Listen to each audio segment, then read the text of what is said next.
cauchemardesque, un réveil des plus pénibles. Oui, il nous a fallu beaucoup de force, beaucoup de courage pour être là ce midi à la présentation de cette émission de droit des réponses. Face à cette autre horreur, à cette autre atrocité, à cette autre barbarie qui vient de frapper le Cameroun,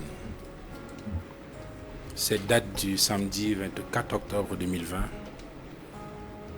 sera à coup sûr gravée en lettres de sang dans l'histoire de la guerre dans le nord-ouest et le sud-ouest, dans l'histoire politique de notre très cher et beau pays. Des enfants partis de chez eux à la recherche du savoir. Des enfants de 9 ans, 10 ans, 11 ans, qui ne demandaient qu'à obtenir un des droits fondamentaux, le droit à l'éducation, qui ont trouvé la mort dans leur salle de classe, dans leur école, assassinés par des barbares. Pourquoi? Au nom de quoi? Dans quel intérêt? Non. Non. Non. Madame, Monsieur, bonjour et bienvenue à Droit des réponses. Droit des réponses, c'est votre magazine dominical sur Equinox Radio, Equinox Télévision, qui fait le round-up des principaux sujets ayant retenu l'attention de la presse au cours de la semaine qui s'achève. Et cette semaine, la presse s'est beaucoup intéressée à l'affaire de la taxe sur les téléphones portables, notamment le rétropédalage du gouvernement. Pour reprendre les termes du journal Émergence, Paul Biya dit le tabloïd demande de surseoir à la mise en œuvre de la mesure controversée. Dans la même lancée, la Nouvelle Expression note que le gouvernement bat en retraite. Le président de la République précise le journal du Carrefour Equinox Abonakwamwa a renvoyé à plus tard l'entrée en vigueur de la taxe numérique sur les téléphones portables après la levée de bouclier, observe le journal, de toutes les couches de la société camerounaise. Ainsi, conclut Expression économique, Paul Biya déconnecte Minette Libon-Liken et instruit de trouver un mécanisme plus approprié pour collecter les droits de douane par voie numérique. Le quotidien, Le Messager, semble plus préoccupé par la forme de l'instruction présidentielle. Le ministre d'État, secrétaire général à la présidence de la République, écrit au secrétaire général des services du Premier ministre avec copie au ministre des Finances et au ministre des Télécommunications pour lui dire au Premier ministre que le président de la République a dit qu'il faut surseoir à la mise en œuvre de la collecte par voie numérique des droits de douane et taxes sur les téléphones et terminaux importés. Le journal de la rue des Écoles à Akwa n'y voit ni plus ni moins que la manifestation de la bataille de longs couteaux pour le contrôle de la succession du chef de l'État à la magistrature suprême. Question: quelle peut être la valeur d'un tel document en droit administratif? Une circulaire présidentielle, si elle en est une, peut-elle suspendre l'exécution d'une loi régulièrement adoptée par le Parlement et promulguée par le président de la République? N'y a-t-il pas conflit d'autorité ou de compétence? Qu'est-ce qui a empêché le président de la République d'instruire directement le Premier ministre en lui écrivant? Le chef de l'État n'est-il pas subtilement en train de passer la main au secrétaire général, à la présidence de la République? N'est-on pas en droit de conclure que ce sont ces batailles de succession dont parle le quotidien Le Messager qui peuvent justifier la frilosité au sein du sérail et expliquer directement ou indirectement certaines dérives autoritaires dont parlent certaines organisations internationales ces jours-ci? Le journal Émergence indiquait cette semaine, on s'en souvient, que l'ONU condamne le Cameroun pour le musellement de l'opposition. Le quotidien Le Jour et plus précis, Human Rights Watch, demande la libération des personnes encore en détention. Dans la même veine, le journal interroge le sort des personnes interpellées dans le sillage des manifestations du 22 septembre dernier. Maurice Kamto est toujours bloqué chez lui, observe le journal d'Aman Mana. Le confrère Le Messager ajoute que le leader du MRC est séquestré depuis un mois et interdit de visite. La délégation du MRC, partie rendre visite à son président jeudi dernier, a été refoulée à l'entrée de sa résidence. Question: un homme en résidence surveillée n'a-t-il pas droit aux visites? Cette question, comme beaucoup d'autres, nous les poserons à nos invités sur le plateau de droit des réponses de ce dimanche. Maître Désiré Sikati, bonjour. Bonjour Duval, bonjour à tous ceux qui sont sur le plateau avec moi. Bonjour également à ceux qui nous regardent. C'est avec le cœur lourd et la voix qui me manque que je prends la parole au cours de cette émission. Après la tragédie que notre pays a vécue hier à Kumba. C'est pénible. Je voudrais d'entrée de jeu présenter mes condoléances aux familles des victimes et également me poser la question de savoir pourquoi est-ce qu'on en est arrivé là. Parce que le véritable problème, c'est pas seulement de laisser couler les larmes, mais c'est de se demander comment faire en sorte que pareille situation ne se reproduise plus. On a connu le massacre de Garbou. Aujourd'hui, on est en train de pleurer ces enfants de Kumba. Il me semble que c'en est trop et que au-delà des divergences partisanes, nous devons faire preuve d'humanisme et se demander si la responsabilité de ceux qui sont habilités à diriger la société n'est pas d'assurer la sécurité de tout le monde, n'est pas d'assurer la paix. Donc je voudrais me poser cette question et souhaiter tout simplement que nous ayons une bonne émission. Maryse Dolabel, bonjour. Bonjour. Merci d'être venu sur ce plateau. Merci de m'avoir convié. Je tombe sur un sujet qui n'est pas facile, qui n'est facile pour personne. En tant que communicante du RDPC, je suis sans voix face à ce qui vient de nous frapper. Je pense que c'est toute la République qui est en deuil. Les drapeaux sont en berne. Et pourtant, la vie va suivre son cours. Mais comment est-ce que la vie peut reprendre son cours pour ses parents affectés, pour ses voisins affectés, pour cette ville meurtrie? Comment on va faire? Comment est-ce que ces parents vont pouvoir dépasser le spectacle qu'ils ont vécu?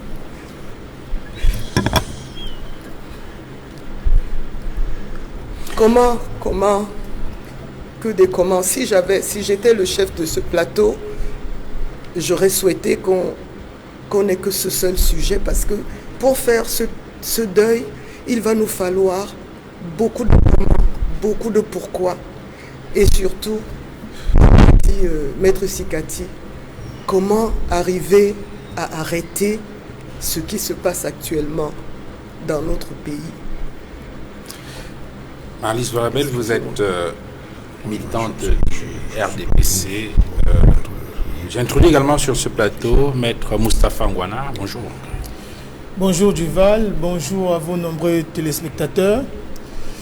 À la suite des précédents panélistes, je voudrais dire toute la peine qui est mienne et la compassion émue qui m'habite en ce moment au regard du drame, on ne peut plus inexplicable, qui s'est déroulé à Kumba hier et qui, de mon point de vue, interpelle même notre humanité, notre capacité à pouvoir nous revendiquer comme appartenant à l'espèce humaine.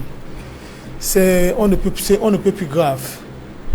J'avoue que je suis souvent dissert, mais les mots me manquent en cette triste circonstance. Ce serait également l'occasion pour nous de crever éventuellement l'abcès au cours de cette émission, parce qu'il faudrait qu'une solution définitive soit trouvée à la crise anglophone. Parce que, comme disait quelques-uns de mes amis, comme a dit un de mes amis ce matin, on a le sentiment que l'escalade va être encore pire ici si une solution définitive n'est pas trouvée. Il a utilisé une expression, il dit que c'est comme si c'était les entraînements. Parce qu'on se rend compte que c'est très grave quand même qu'on arrive à avoir le courage de s'attaquer aux enfants, aux innocents. Et rien, je dis bien rien, ne peut justifier qu'une telle barbarie puisse se perpétrer. Quel que soit le motif, le mobile qui habite ceux qui ont agi, je puis dire qu'ils ont déjà tort. Pas le seul fait de s'être attaqué à des innocents, à des enfants qui étaient en quête de savoir, Et c'est aussi l'occasion de dire à tous ces leaders sécessionnistes qui pensent qu'ils pourraient avoir gain de cause en empêchant les enfants d'aller à l'école que je m'inscris totalement en faux. Les enfants doivent pouvoir bénéficier de l'éducation parce qu'il y en a qui, depuis 4 ans et bientôt 5 ans, ne vont pas à l'école. Lorsque la guerre, parce qu'elle finira bien un jour, s'arrêtera, ce sera une génération de perdus. Donc il faut absolument que le gouvernement de la République puisse apporter une véritable solution au problème qui est connu, celui de la crise anglophone. Donc j'ai le cœur très lourd. J'espère qu'au cours de l'émission, nous pourrons donner notre point de vue sur le sujet. Allez à Jacques Taès. Edmond Kangia, bonjour. Duval Fangwa, comment répondre à votre bonjour après les événements survenus samedi à Kumba? Je n'ai pas le temps des salutations ce jour, contrairement à mes habitudes, parce que l'heure est grave. L'heure est grave. Ce qui s'est passé samedi à Kumba a été innommable, odieux, insoutenable, incompréhensible. Au fond de mon cœur gronde une rage que je ne saurais exprimer, que je ne saurais vous décrire. Parce que ce sont des enfants qui ont été froidement assassinés. 6 enfants ont trouvé la mort après des actes de violence d'individus sans scrupules, d'individus sans cœur qui sont arrivés dans cet établissement scolaire pour leur ôter la vie. Et je tiens à souligner que 7 autres enfants sont dans un état grave au moment où je m'adresse aux téléspectateurs de droit de réponse. Comment ne pas vous exprimer la haine, des ressentiments profonds qui animent tout parent camerounais, tout parent tout court africain, tout parent dans ce village planétaire, quand il assiste, quand il apprend que des enfants innocents qui sont simplement allés à l'école pour apprendre des connaissances, pour le savoir, ont été froidement assassinés. Comment ne pas dire la douleur que nous ressentons, pas seulement en tant que citoyen, pas simplement en tant que parent d'élèves, mais en tant qu'être humain, parce que nous sommes atteints dans notre propre dignité d'homme. Nous sommes atteints parce que nous avons encore en nous le sens de l'humain. Ceux qui l'ont fait, pourquoi l'ont-ils fait? Why? Pourquoi? Autant de questions qui vont se poser, qui comptent au fond de l'analyse politique que je suis. Je crie ma colère, mon ras-le-bol, pas simplement ma révolte. Parce qu'on aurait pu éviter ça. Ça fait 4 ans que ça dure. Ça fait 4 ans que sur ce plateau, nous demandons aux parties belligérantes, et particulièrement au gouvernement, qui a la responsabilité en tant qu'institution qui doit assurer la sécurité des biens et des personnes. Je parle de l'État et du chef de l'État, qui n'aurait jamais dû laisser faire ce qui s'est passé à Kumba. Parce que ça nous rappelle Ngabou, où 24 personnes sont décédées, tuées, ont été massacrées. Et nous l'avons dénoncé ici sur ce plateau. Nous avons recommandé une enquête, et une enquête nous a donné raison. Et tout le monde sait ce qui s'est passé en Ngabou, où des femmes enceintes, des enfants ont été assassinés. Et vous savez qui les avait assassinés, ceux de Ngabou. Pour Kumba, nous recommandons encore une enquête pour que l'on sache qui a pu faire ça. Pour savoir ces êtres inhumains qui ont privé des enfants de la vie. Voyez-vous, quand nous avons publié les images, pour ceux qui ont suivi les émissions à Equinox depuis hier soir, des reportages sur le terrain, toute la soirée, jusqu'à 23h25. Nos correspondants sur place ont rendu compte de ce qui se passait.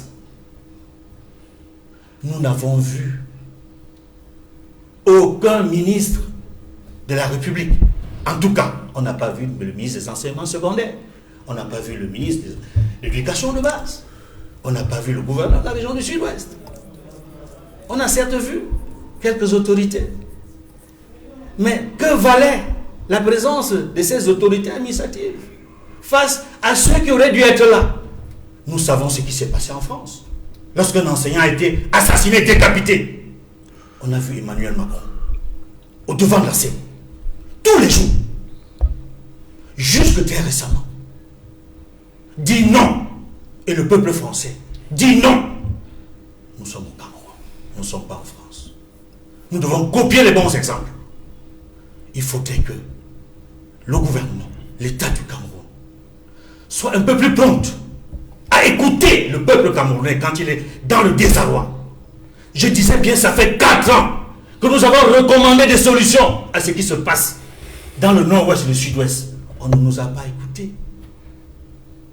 Non seulement on a arrêté les membres du consortium pour aggraver la situation en laissant la place aux extrémistes, aux sécessionnistes, aux séparatistes qui ont gagné du terrain, mais lorsqu'il a fallu trouver des solutions aux problèmes, on a donné des solutions qui ne correspondaient pas au fond du problème, parce que la crise est éminemment politique.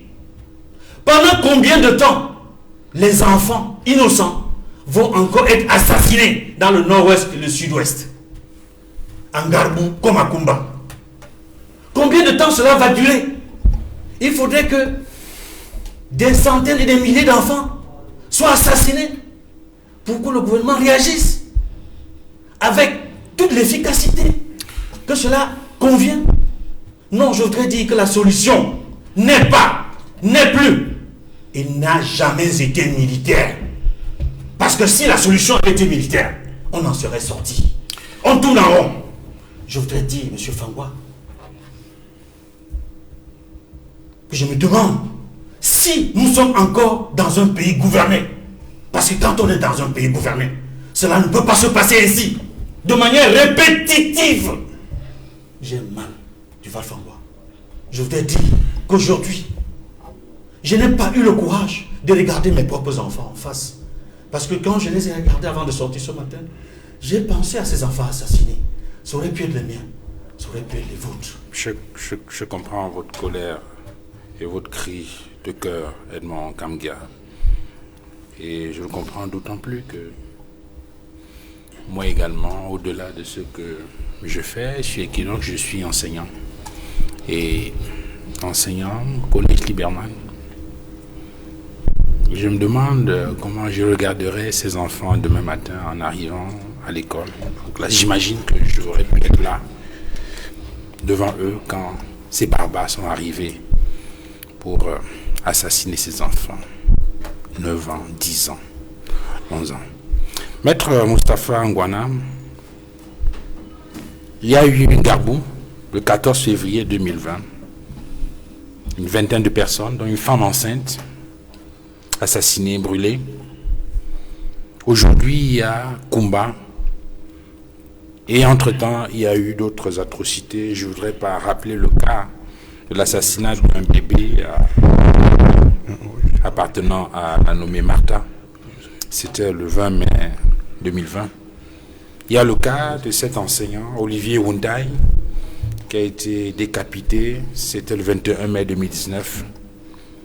Il y a encore ces images de Florence Ayafort, cette gardienne de prison, qui a été assassinée, le corps traîné sur plusieurs mètres. C'était le 29 septembre 2019. Là, est-ce qu'on n'a pas franchi le Rubicon, Maître Moustapha Ngwana? Je crois que nous avons franchi le Rubicon il y a très longtemps. On a franchi le Rubicon il y a très longtemps parce que chaque mort est une mort de trop. Je crois que la République ne peut pas se permettre de perdre ces bras valeureux, parce que la plupart de ces personnes que vous désignez là sont des personnes qui sont mortes carrément à la fleur de l'âge. Donc on a de mon point de vue franchi le Rubicon il y a très très longtemps. Mais malheureusement, ce qui m'énerve le plus, c'est l'incapacité que nous avons, nous, les francophones, à pouvoir mettre en perspective notre capacité d'indignation. Parce que j'ai le sentiment que si les événements du nord-ouest et du sud-ouest perdurent tel que c'est le cas aujourd'hui, c'est également dû à l'inaction des Camerounais de la zone francophone. Parce qu'on a le sentiment que cette crise serait une crise qui affecterait au plus fort seulement les anglophones. Pourtant, nous tous, nous payons le prix fort. Peut-être que c'est le phénomène que vous appelez, les journalistes de mort kilométrique. Mais il faut que les francophones, les Camerounais d'expression francophone, puissent comprendre qu'il faut absolument que nous puissions tous ensemble mettre les mains dans le cambouis pour qu'une solution définitive soit apportée à la crise anglophone. Il y a eu un délitement du sentiment de l'État-nation, de cette capacité pour tous les Camerounais à pouvoir vivre ensemble. C'est que ça légitime à bien des égards la position de certains anglophones qui estiment qu'ils ne doivent plus rester dans cette union que nous avons scellée depuis 1961. Il faut que les francophones puissent également s'indigner. Il faut que les francophones puissent participer à l'effort de construction nationale. Parce que je crois que les combats malheureusement, qui sont menés par les anglophones aujourd'hui, est en train d'être dévoyé par les extrémistes de tous les camps. Parce que j'appartiens à une formation politique pour qui le fédéralisme est la panacée. C'est le remède, je ne vais pas dire remède miracle, c'est le remède qui peut résoudre de manière définitive la crise anglophone. Pour un pays comme le nôtre, qui est un pays, j'ai envie de dire, multiculturel, avec une diversité sociologique importante, il est absolument nécessaire de pouvoir tendre l'oreille aux revendications qui sont formulées par les anglophones. Quand vous dites qu'on a franchi le Rubicon, vous ne croyez pas si bien le dire. C'est depuis fort longtemps. Honorable Marlise Bell, le gouvernement, à travers le ministre de la Communication, a réagi dans un communiqué où il affirme que cet acte ignoble a été perpétré par des bandes armées terroristes sécessionnistes à Fiango, à Koumba, c'est dans le sud-ouest. Le bilan, on l'a indiqué, 6 décès, 6 personnes, 6 jeunes enfants assassinés, des enfants entre 9 et 12 ans, 13 blessés, dont 7 dans une situation extrêmement grave. Il a relevé le communiqué du ministre de la Communication que le complexe scolaire privé Mother Franciscan International Bilingual Academy n'a lancé ses activités qu'en ce début d'année scolaire 2020-2021 et ainsi et à l'insu des autorités administratives compétentes. Et donc, c'est la raison pour laquelle ce complexe n'a pas pu bénéficier des mêmes mesures de protection que d'autres établissements scolaires du département de la Mémé. Le gouvernement, dans ce communiqué, refute donc catégoriquement toutes les allégations mensongères tendant à imputer sans scrupule à nos forces de défense et de sécurité dans cet acte ignoble. Et dans la chute de ce communiqué, on peut dire que le ministre délégué à la présidence de la République en charge de la défense a été instruit de diligenter une enquête pour rechercher les coupables de ces atrocités. Que vous inspire, quel commentaire vous inspire cette sortie du gouvernement après ce massacre de combat? S'il vous plaît, vous allez, je me suis ressaisie, vous allez me donner l'occasion de rendre hommage à nos enfants parce que pour faire le deuil, il faut pleurer. Et permettez-moi de partager avec vous mon cri. Oui, comme une bantou, je lance jusqu'au ciel, les bras levés vers Dieu, notre Père, les pieds plantés profondément dans la terre de mes ancêtres. Je lance un cri. Et je veux partager ma complainte que voici. Si les Douala disent Mouna, si les Bakoko disent Mon, les Bassad disent Moine, les Baham disent Mou, si en français nous disons mon enfant, mon bébé, si en anglais nous disons my child, my baby, my darling, quelle que soit la langue que nous empruntons, nous les mamans du Cameroun, nous sommes toutes déchirées par le cri criminel qui part de notre utérus déchiré, qui part au profond de nos entrailles pour interpeller ces méchants.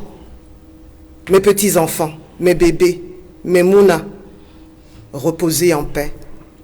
Mes petits-enfants, mes bébés, mes mounas, le président de la République et le peuple du Cameroun demanderont les comptes. Ces méchants papas, ces papas sans cœur, ces papas fous qui vous ont ôté la vie auront à répondre de leurs actes. Devant le Créateur, certes, mais avant, ils répondront devant les hommes. Reposez en paix, les mounas. Maintenant, je voudrais revenir à votre question. Sur le commentaire que vous suggère cette sortie du gouvernement, Oui. la toute première après... Moi, tout à l'heure, notre consultant bien-aimé a dit qu'il n'a pas su ce matin regarder ses enfants. Mais je pense qu'il a raison. Il a raison parce que son discours participe à créer les situations que nous connaissons. Parce que le danger de cette histoire, c'est quoi? C'est que chaque fois qu'il y a un acte grave, nous essayons de l'éluder ou alors de le minimiser ou alors de l'expliquer parce que le gouvernement n'a pas fait ce qu'il devait faire. Mais non, pour l'instant, nous nous arrêtons. Parce que ce qui s'est passé, tout comme pour Ngarbou, nous nous arrêtons pour dire que non, c'est pas possible. Mais on ne justifie pas. Il n'y a rien à justifier. Il n'y a rien qui puisse expliquer que des hommes normaux prennent des armes blanches et assassinent des enfants. Alors, une fois que M. Kamgia a pleuré, ça a duré peut-être 2 minutes, pendant 10 minutes, il a raconté comment le gouvernement est responsable de ce qui vient de se passer. Non, M. Kamgia, il ne faut pas faire ça. Il ne faut pas faire ça parce que ces personnes qui vous écoutent et qui pensent mener une guerre légitime et qui pensent qu'ils sont dans leur droit de porter l'arme contre leurs frères, ils pensent que vous leur donnez raison. Vous les comprenez. Vous comprenez pourquoi ils peuvent en arriver là. Moi, je ne comprends pas. Je ne comprends pas, M. Kamgia. Donc, pour moi, ce qu'a dit le ministre Sadi est clair. On ne peut pas, au jour d'aujourd'hui, commencer à se poser la question de savoir qui est l'auteur de cet acte. Sénèque, le Romain que nous connaissons tous, a dit: à qui profite le crime? Oui, pourtant, lorsqu'on parcourt effectivement ce texte-là, il y a déjà comme une sorte de polémique qui transparaît. Le gouvernement dit nous refutons catégoriquement les allégations mensongères qui tendent à impliquer de sécurité. Et dans la chute dit le ministre délégué à la présidence de la République en charge de la défense a été instruit de mener des enquêtes pour déterminer les coupables. Mais je pense que c'est classique. Quelle que soit la situation, je pense que pour être dans les normes et dans les standards, il faudra quand même une enquête. Mais il y a déjà Ayoub Tabé qui a indexé quelqu'un, je ne sais pas si c'est un fake, mais nous avons tous vu le document qui est attribué à Ayoub Tabé qui dit que c'est Ikome qui est responsable de cela et pas les membres de son gouvernement. Donc, à partir de ce moment-là, nous savons tous. Et puis, à qui réellement, si on veut réfléchir 2 secondes, à qui profite ce crime? Au gouvernement qui se bat pour que les enfants reviennent à l'école, au gouvernement qui se bat pour reconstruire, au gouvernement qui veut convaincre de ce que son action est porteuse. C'est le gouvernement qui va poser un acte qui va déstabiliser tout l'environnement. C'est pas possible. Je pense que décemment, sans exagération, sans passion, nous pouvons dire qu'au jour d'aujourd'hui, nous pensons que c'est un acte terroriste. Et que pour cette raison-là, et rien que pour cette raison-là, nous devons d'abord nous arrêter et dire à nos frères qu'ils commencent à aller trop loin. Maître Désiré Sikati, après avoir fait le deuil, il faut bien qu'on cherche à savoir ce qui se passe. Qu'est-ce qui s'est passé exactement et comment éviter à l'avenir? Mais on n'a pas encore fait le deuil. L'affaire s'est passée quand vous avez déjà fait le deuil. Je vois que vous êtes tous en noir, non? Mais je pense qu'on a le devoir de porter, de mettre les couleurs qui peuvent scier à l'événement. Je ne suis pas persuadé qu'il faut forcément attendre le moment de l'inhumation de ces jeunes enfants pour porter le noir. Ce qui est certain, c'est qu'on est en dingue. Vous savez, Monsieur Duval, moi, je ne suis pas un enquêteur. Je n'ai pas les moyens de savoir qui est à l'origine de ces massacres-là. Mais ce qui est certain, c'est qu'il y a des jeunes enfants qui ont été tués. Et la véritable question qu'on doit se poser, c'est celle de savoir, est-ce qu'on doit se contenter de faire couler les larmes et attendre que demain ça se reproduise, ou bien à défaut, il faut se poser la question de savoir pourquoi est-ce qu'on en est arrivé là. Comment faire pour que ça s'arrête? Parce que le vrai enjeu, c'est ça. Le vrai enjeu, c'est ça. Tout à l'heure, Maître Ngwana a dit quelque chose que je ne partage pas. C'est-à-dire, il a semblé dire que la crise anglophone perdure parce que les francophones ne démontrent pas leur sentiment de solidarité. Entre autres. Entre autres, oui. Je pense que vous avez tort de dire ça parce que vous savez très bien qu'on est dans un pays où le droit à l'expression des opinions individuelles est totalement interdit. Je veux dire, du moins, l'expression publique. Et vous savez également que si l'occasion était donnée à chaque Camerounais francophone d'exprimer publiquement son sentiment par rapport à la crise anglophone, je peux vous assurer que 99% des francophones diraient qu'ils ne sont pas contents de la façon dont cette crise est gérée par le gouvernement. C'est-à-dire que le recours à la guerre n'est pas le moyen par lequel la crise anglophone doit prendre fin. Vous savez aussi, je dois vous dire, au-delà du fait que je suis très attristé, comme la quasi-totalité de nos compatriotes, par les images qu'on a vues, par la cruauté de ces images-là, quand on voit l'état dans lequel se trouvent les cadavres et même les personnes blessées, on a envie de se poser la question de savoir, ces gens qui ont fait ça, est-ce que ce sont des humains comme nous? Mais il faut aussi se résoudre à une autre équation. Est-ce que dans un environnement de guerre, est-ce qu'il appartient à une partie belligérante de dire à l'autre partie belligérante comment elle va se comporter?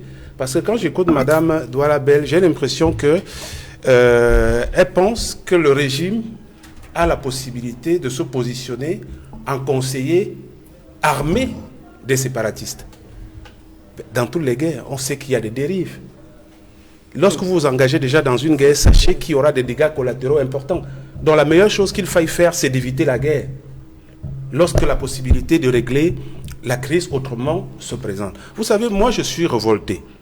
Vraiment révolté parce que on se souvient que le président Biya a déclaré la guerre. Il a dit que le régime allait faire la guerre aux séparatistes. Tout le monde l'a écouté. Ça veut dire que le Nozo aujourd'hui est une zone de guerre.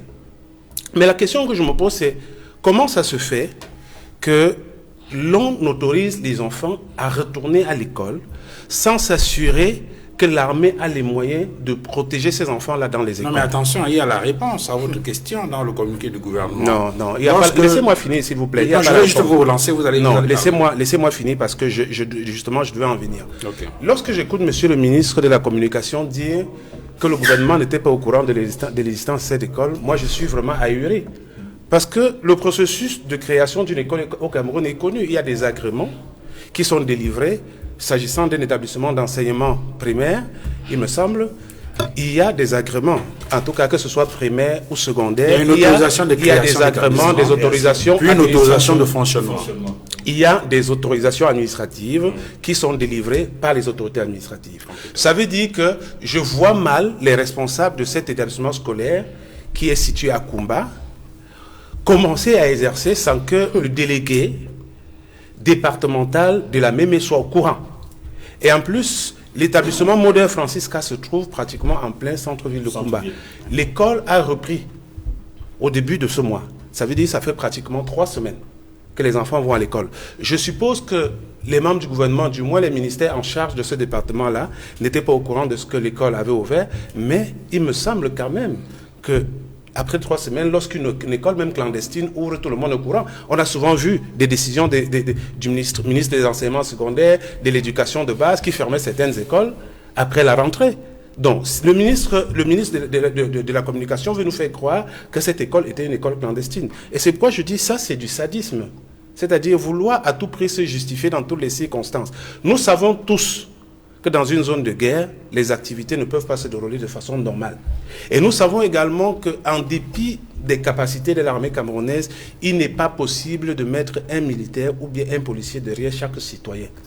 Personne ne peut me prouver le contraire. Donc, dès lors qu'on est d'accord sur ça, je pense que nous devons nous poser la question de savoir si l'action militaire a ces limites-là et que les populations civiles doivent quelquefois souffrir. Pourquoi ne pas mettre sur pied un autre moyen pour assurer une paix durable? Il me semble quand même que la Constitution est claire. La Constitution dit qu'il appartient au gouvernement, au président de la République, de veiller à la sécurité des personnes. Ça veut dire qu'avant d'autoriser le retour des enfants à l'école, on doit s'assurer, surtout en zone de guerre. Pas oublier, il s'agit d'une zone de guerre. On ne peut pas amener les enfants à retourner à l'école sans leur donner des moyens sûrs pour leur sécurité. Et c'est là où je dis, le gouvernement a failli. On ne peut pas aujourd'hui obliger les Camerounais à se contenter seulement de larmoyer. Tout le monde est peiné par cette situation-là, mais moi j'ai envie d'aller au-delà de la peine. Parce que si on ne le fait pas, ça va se reproduire demain. Ce complexe a lancé ses actions en 2021 à l'insu des autorités administratives compétentes et n'a pu bénéficier des mêmes mesures de protection scolaire du département de la Mémé. Mais attendez, je pense que vous êtes en train de relire un extrait de ce que j'ai commenté. Invraisemblable ce que le ministre de la Communication dit. C'est invraisemblable tout simplement parce que cet établissement a certainement des documents. Et nous savons très bien la législation en matière d'éducation au Cameroun. Si vous êtes un établissement clandestin, l'administration ferme. On l'a souvent vu. Même au début, vous savez, depuis des années, au début de chaque rentrée scolaire, les établissements scolaires clandestins sont systématiquement fermés. Il y a eu ça. Je pense qu'il ne faut pas. C'est pourquoi, souvent, c'est ceux qui ont... Moi, je ne veux pas rentrer dans le jeu d'attribution des responsabilités. J'ai dit, lorsque on a dans un premier temps indexé un groupe de belligérants, mais par la suite, on a vu que ce n'était pas ça. Donc, pour le moment, moi, je préfère prendre du recul et attendre le résultat des enquêtes. Mais nous pouvons ne pas commenter la situation de ces enfants qui sont morts. Quel que soit, je dis bien, parce que moi, je constate que si jamais il y avait eu une autre ouverture pour le règlement de la crise anglophone, nous parlons tous de dialogue. Je pense que c'est un tintamarre qui, depuis 2000, tous les Camerounais aient pris de bonnes... Si aujourd'hui, le gouvernement doit se radicaliser en prétendant qu'il est avec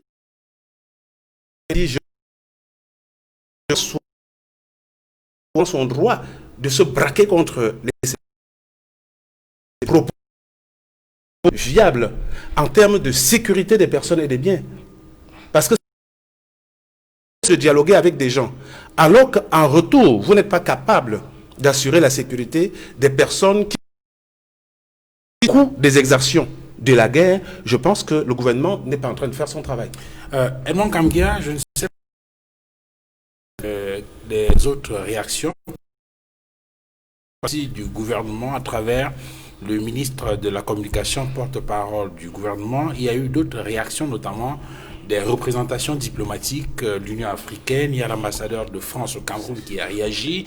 Il y a l'ambassadeur des États-Unis au Cameroun qui a écrit. Je ne sais pas si vous avez parcouru ces réactions, mais on note que ces chefs de mission diplomatique adressent leurs condoléances aux familles et non au gouvernement. Il me semble que très souvent, dans les usages, en pareille circonstance, ils adressent leurs condoléances au gouvernement de répercuter ces doléances-là aux familles. Est-ce que c'est un détail? C'est un détail très important en matière diplomatique. Mais avant de répondre à cette question, je vais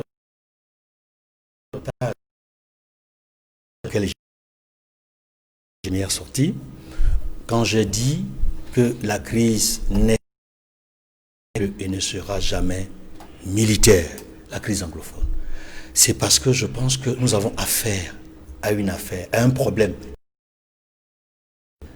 et que la solution, on parle d'une solution politique, c'est parce que pendant 4 ans sur ce plateau, nous n'avons cessé de marteler l'idée selon laquelle il faudrait que les partis concernés s'assoient autour d'une table, en discutent dans la sérénité et parviennent probablement soit à un consensus, soit à une véritable solution qui permet de ramener le cessez-le-feu et puis le règlement du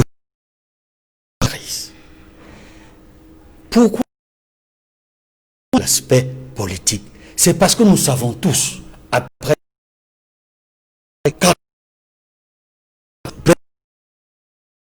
depuis 2017, on tourne en rond, les populations civiles,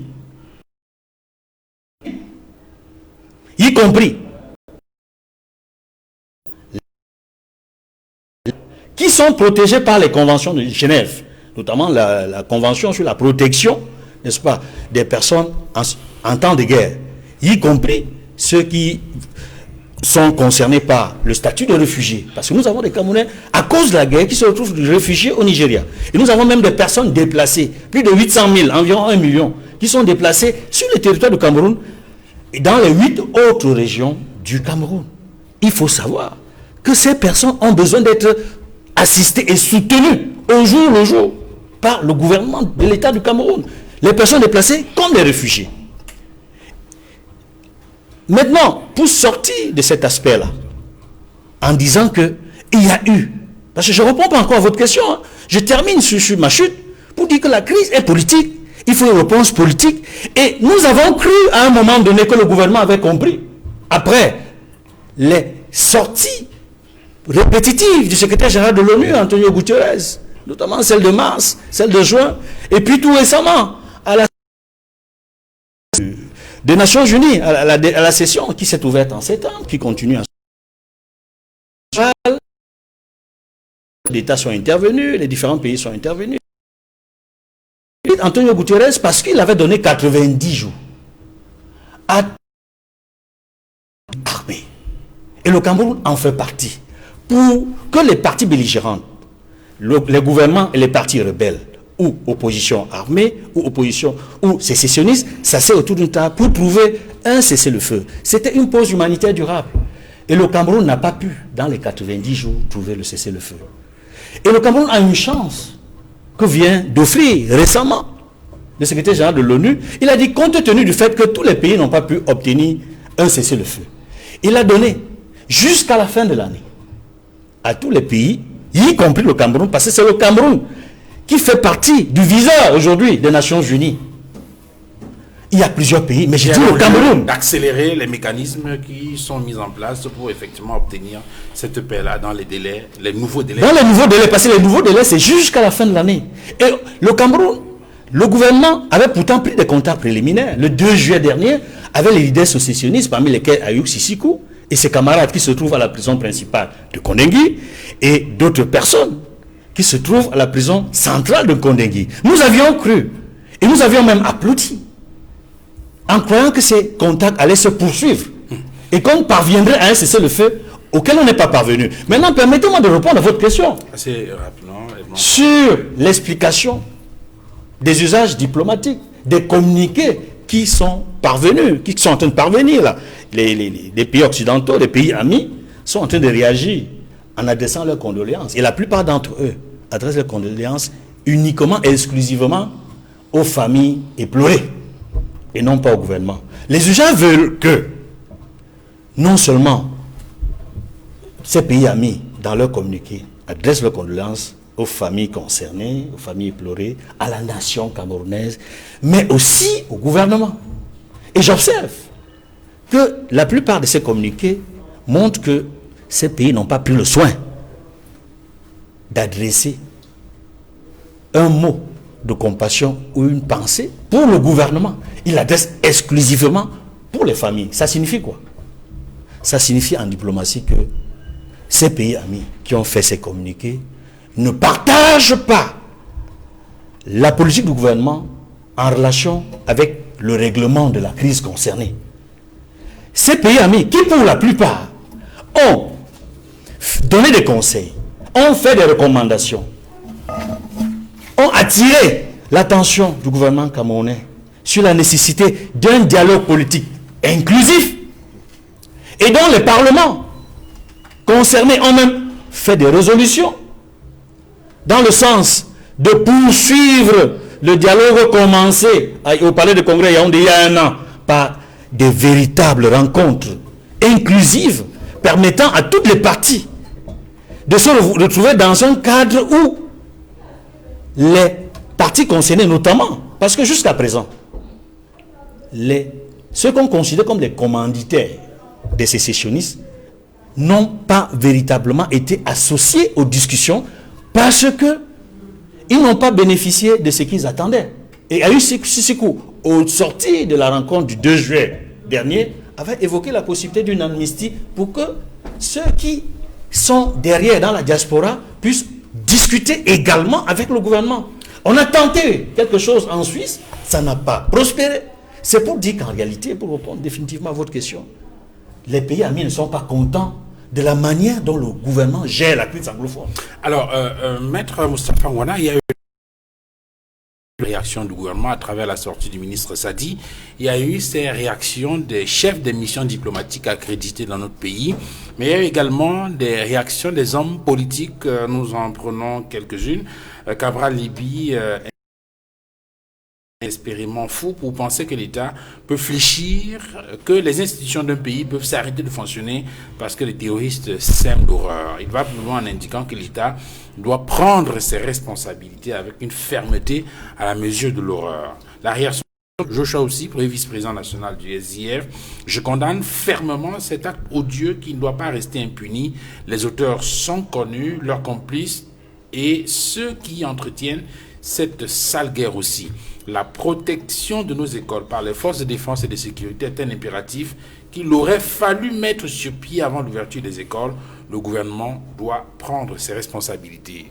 Message semblable pour l'honorable Nietzsche qui davantage se pose des questions que nous partageons avec vous pour avoir votre réaction là-dessus. Comment une telle horreur a pu se produire en plein centre-ville de Kumba alors que le gouvernement avait donné des assurances que la sécurité allait être garantie pour le retour des élèves à l'école dans les deux régions? Je vous remercie je vous remercie. Je voudrais revenir sur une ou deux choses. Tout à l'heure, j'ai entendu Madame Alice Bell indiquer que l'un n'était pas à l'établissement des responsabilités, c'est vrai.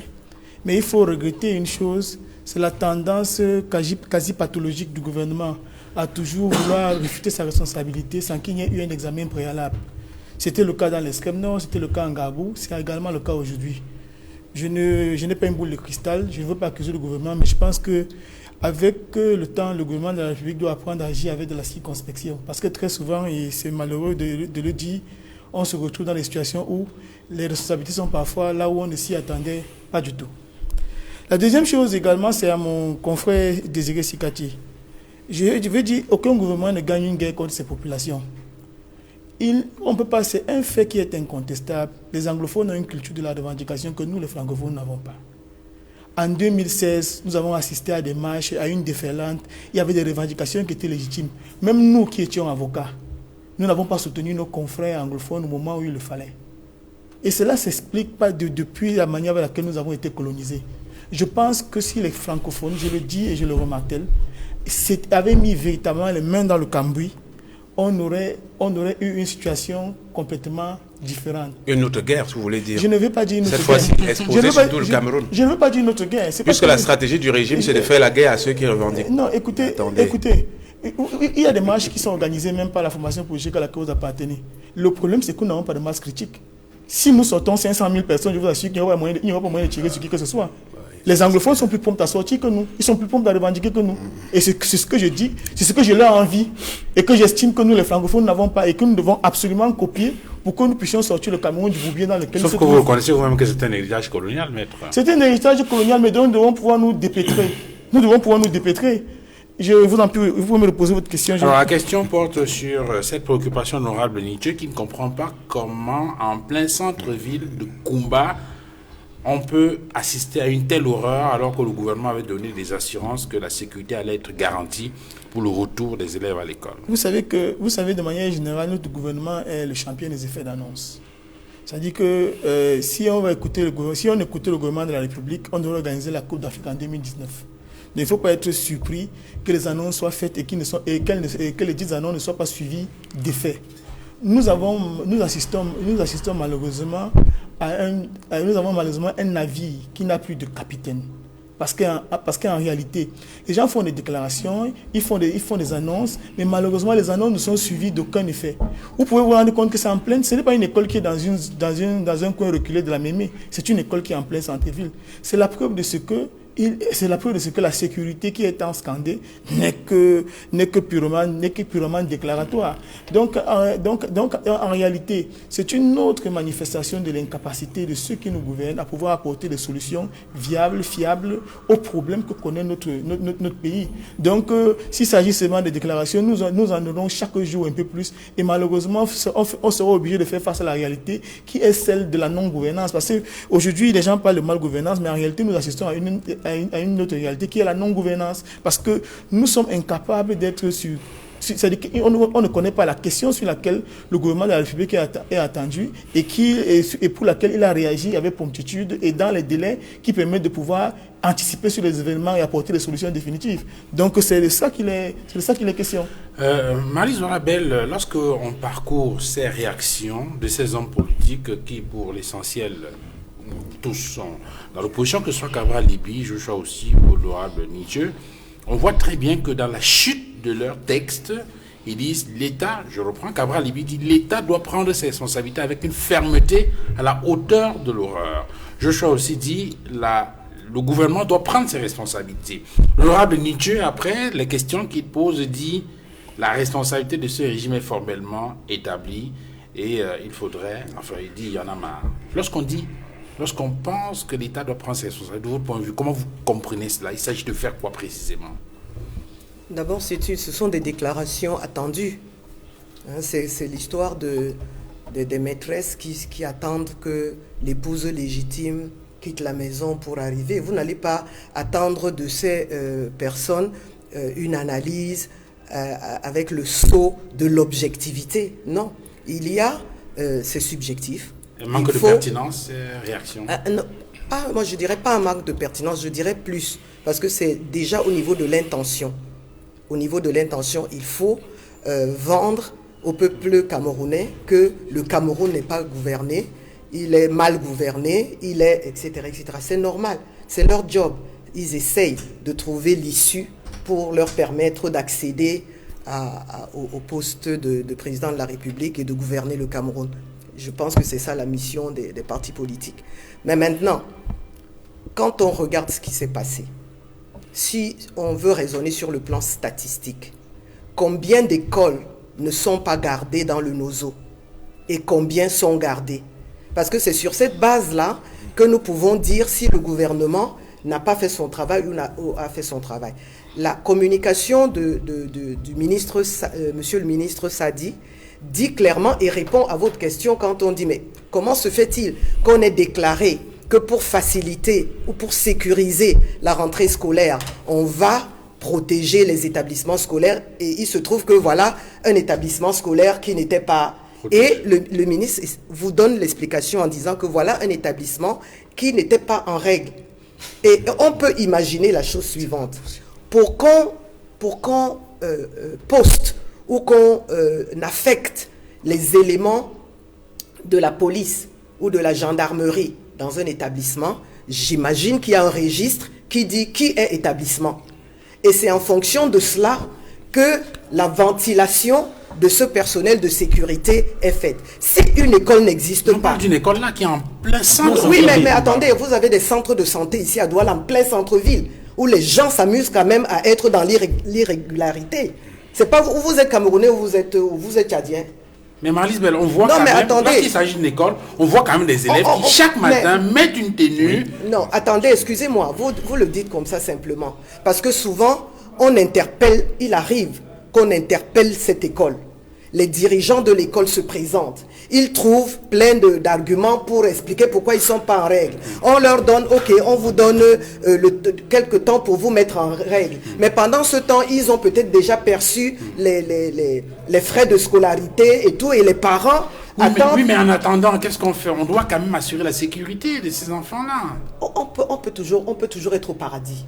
Et je pense que notre job, c'est d'être au paradis, n'est-ce pas? Le job des gouvernements, c'est d'être au paradis, c'est-à-dire c'est d'être efficace, performant et partout. Mais il peut arriver aussi, et admettez-le, et ce n'est pas ça qu'on va mettre comme fait majeur. Si cette école-là n'était pas une école en règle, il faut commencer par ces dirigeants qui s'amusent avec la vie des enfants des autres.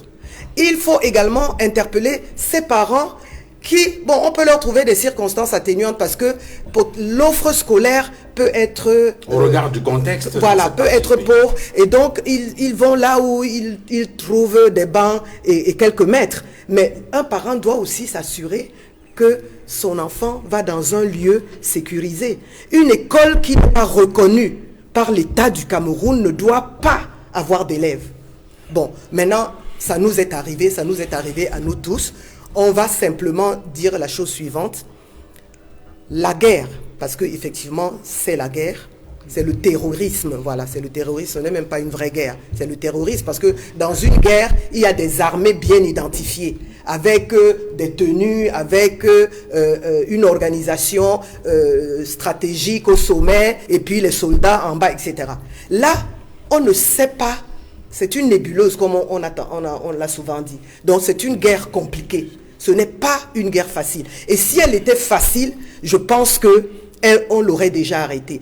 Et si, pour l'arrêter, il faut disséminer tous ces enfants qui sont dans les forêts, là, qui se cachent, je pense que le président ne peut pas admettre une chose pareille. Si jusqu'à maintenant ça ne s'est pas fait, c'est parce que pour lui, la solution n'est pas de tuer ces enfants qui sont enrôlés dans cette guerre et qui s'y retrouvent quelquefois eux-mêmes victimes de cet enrôlement. Il faut bien trouver une solution. Voilà, c'est pour ça que je dis donc que nos hommes politiques qui interpellent le gouvernement, il faut qu'ils soient plus clairs que ça.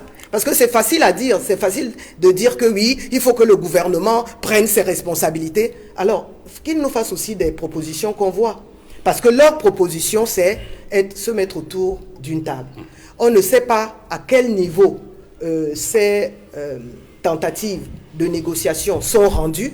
Nous ne connaissons pas, nous n'avons pas les faits, nous n'avons pas les données pour pouvoir dire où ils en sont, s'ils ont avancé ou pas.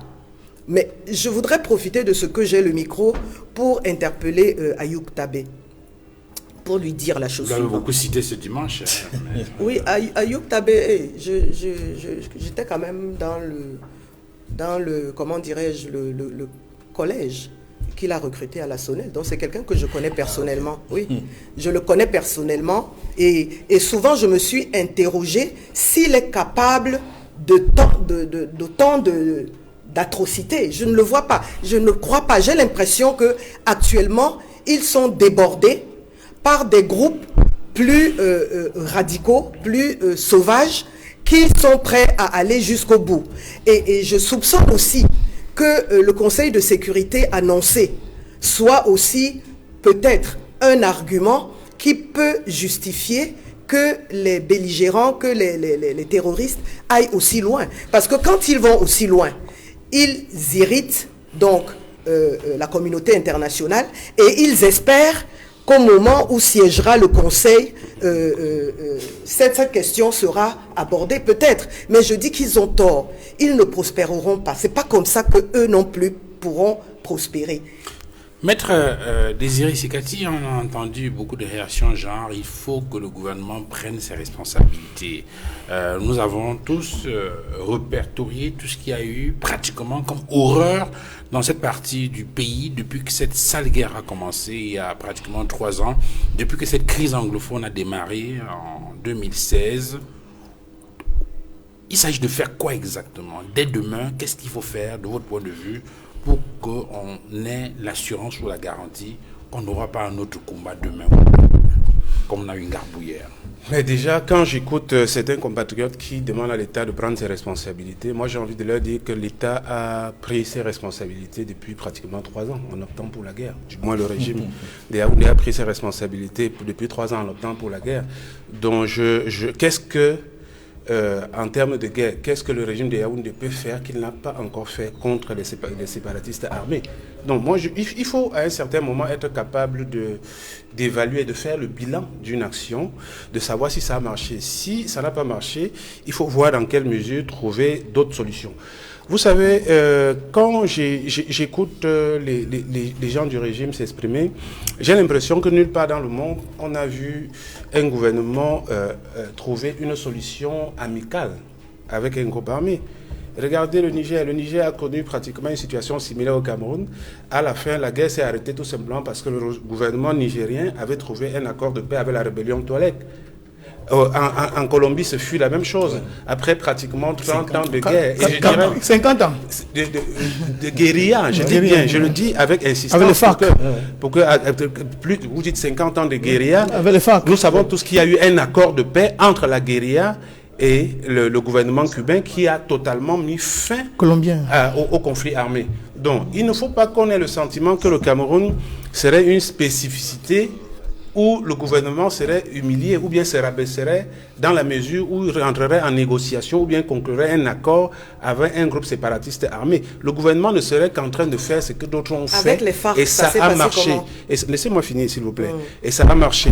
Je pense que souvent, lorsque on évoque des problématiques, il faut tirer des bonnes conclusions. Moi, j'ai envie de demander à ceux qui sont en train de demander au gouvernement de prendre ses responsabilités. Qu'est-ce qu'ils entendent par responsabilité? Est-ce que ça veut dire qu'aujourd'hui, il est question de faire davantage, d'accentuer la lutte armée, l'action militaire? Parce que moi, j'ai l'impression qu'un bon contingent des forces de défense camerounaises se trouve aujourd'hui dans les régions du sud-ouest et du nord-ouest. Et d'ailleurs, c'est l'une des raisons pour lesquelles on voit qu'aujourd'hui, notre frontière avec le Nigeria, du moins la partie de la frontière qui fait l'objet des incursions de Boko Haram, a encore plus attaqué parce que beaucoup de forces de sécurité camerounaises ont replié vers le nord-ouest et le sud-ouest. Donc ceux qui demandent au gouvernement de prendre ses responsabilités, j'ai l'impression qu'on demande d'enfoncer une porte qui est déjà ouverte, ou bien d'enfoncer un clou qui est suffisamment enfoncé. Moi, j'ai de la peine à comprendre pourquoi est-ce qu'un régime doit avoir du mal à privilégier les vies humaines. Parce que c'est de ça qu'il s'agit. Est-ce que, donnez-moi un seul cas au monde. Parce que Mme Marlise Douarabel a parlé, mais je pense qu'il faut aussi bien comprendre. Elle a voulu parler de guérilla. Parce que quand elle dit, d'un côté, vous avez une armée qui est identifiable, de l'autre côté, vous ne savez pas contre qui vous vous battez. Mais Madame la députée, j'ai envie de vous dire qu'on appelle ça la guérilla. Et je ne connais pas une seule armée conventionnelle dans le monde qui a déjà battu une guérilla. Je dis bien, parce que la guérilla, la particularité de la guérilla, c'est quoi? C'est que vous avez des groupes armés invisibles qui ne respectent pas les conventions internationales en matière de guerre. Donc ce n'est pas les gens qui s'attaquent aux armées conventionnelles avec par exemple un uniforme.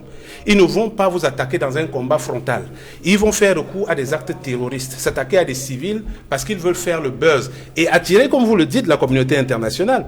Et en même temps, vous devez vous souvenir que la communauté internationale, le Conseil de sécurité ne peut intervenir au Cameroun que dans la mesure où le Cameroun est incapable de gérer ses problèmes. Parce que le Cameroun est membre du Conseil de sécurité et les textes de l'ONU prévoient qu'en cas de crise humanitaire grave, dont l'État où ça se déroule est incapable d'assumer, eh bien l'ONU a le droit de faire une intervention à des fins humanitaires. Ouais. Donc si le gouvernement du Cameroun veut éviter que cette perspective arrive au Cameroun, qu'il y ait une ingérence étrangère sur une affaire intérieure du Cameroun, mais il faut être capable de se faire une autocritique.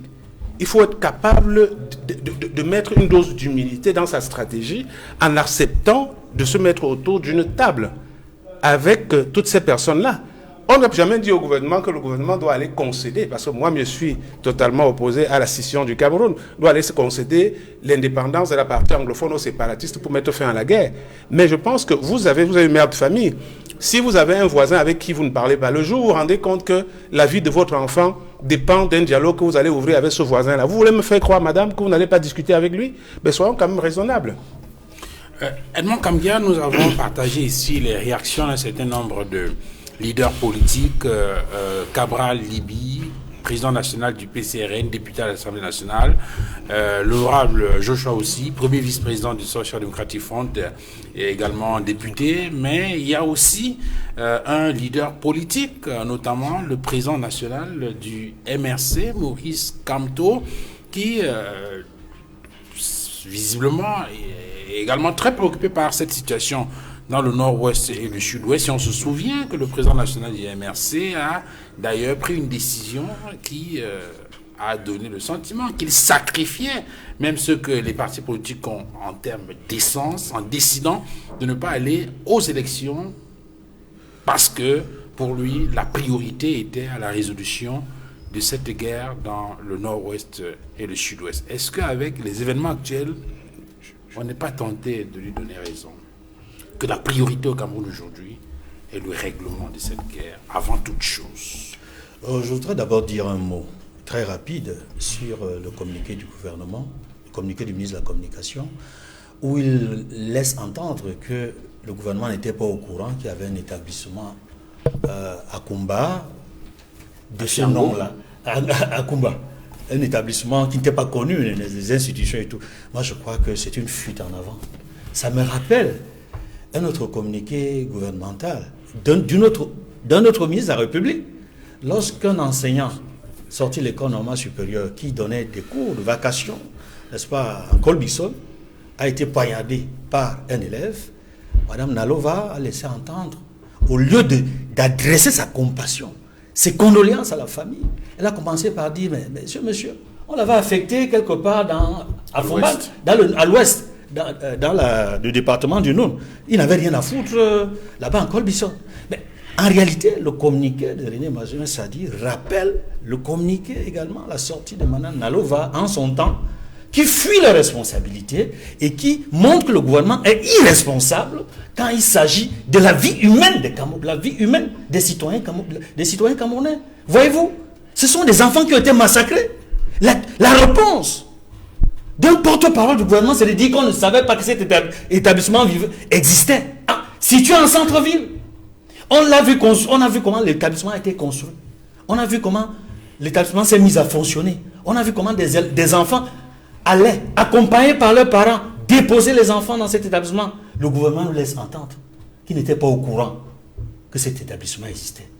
Mais je dis, ce n'est pas seulement une fuite en avant, c'est une irresponsabilité qui montre que nous ne sommes pas du tout gouvernés. Voyez-vous, voilà les conséquences. Des enfants étaient massacrés au lieu d'abord d'apaiser la douleur des familles. Mais il commence par sortir des propos désobligeants et indécents. Je tiens à le dire. Parce que c'est gravissime de publier ce genre de communiqué quand il y a mort d'homme. Et qui plus est, des enfants innocents qui allaient à l'école. Et le gouvernement n'a cessé de dire, laissez les enfants aller à l'école. Et nous sommes pour que les enfants aillent à l'école. Donc c'était inopportun. Alors, cet aspect du communiqué. Je tenais à le dire d'abord. Maintenant, pour votre question, est-ce que les faits ne donnent pas raison finalement au président national du MRC qui a fait de la résolution de la crise anglophone et de la question électorale, du nettoyage du système électoral camerounais, du toilettage, une priorité, à commencer par la résolution de la crise anglophone? Raison. Oui, les faits lui donnent raison.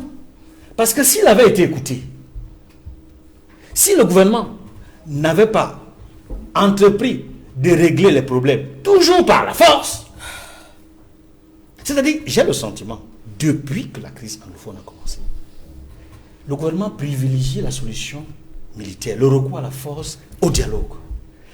Il faut toujours qu'il y ait un peu de pression, soit de l'opinion nationale ou de la communauté internationale, pour qu'il accepte, pour qu'il daigne consentir à la nécessité d'un rapprochement ou d'un dialogue. Mais un dialogue qui n'est pas inclusif, qui n'est pas suffisant.